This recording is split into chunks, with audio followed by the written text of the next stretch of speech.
A-level chemistry, paper 3 predictions and last minute revision tips to help you secure that A star. You guys have been through the ringer this week with 2 papers. Let this video help you guide your revision with predictions based off how frequently topics came up on paper 3 in previous years. First things first, energetics and thermodynamics come up all of the time, and it's usually worth a big chunk of mark. Again, the topic that we see consistently allocated many marks in paper 3 is those rate equations. So make sure you're very confident with that. If you're not confident, you need to plow through practice papers at this point. And targeted practice paper questions. And again, it's always in the top 3, your carboxylic acids and derivatives. Again, practice paper questions, but mark them with the mark scheme and the examiner's report so that you can learn from other students' mistakes as well as just your own. You'll also pick up on key phrases they like to see. The mark schemes tend to repeat themselves in terms of phrasing, however not in terms of question. As well as this, be very confident with acids and bases and amount of substance, because this consistently comes up time and time again in paper 3 in section A. Now, section B, your multiple choice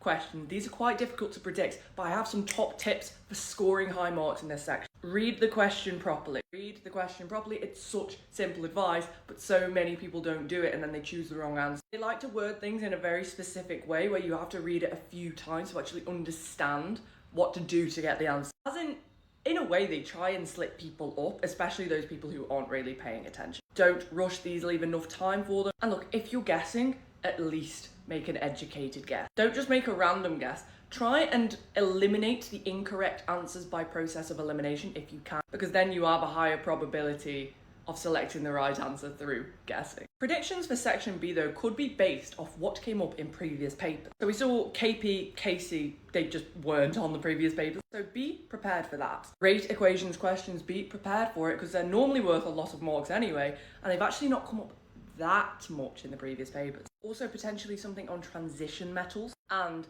thermodynamics. Best of luck in your final exam tomorrow. Thank you everybody who followed along for the prediction series, and be sure to stick around because I will be posting university study tips and more about general student life.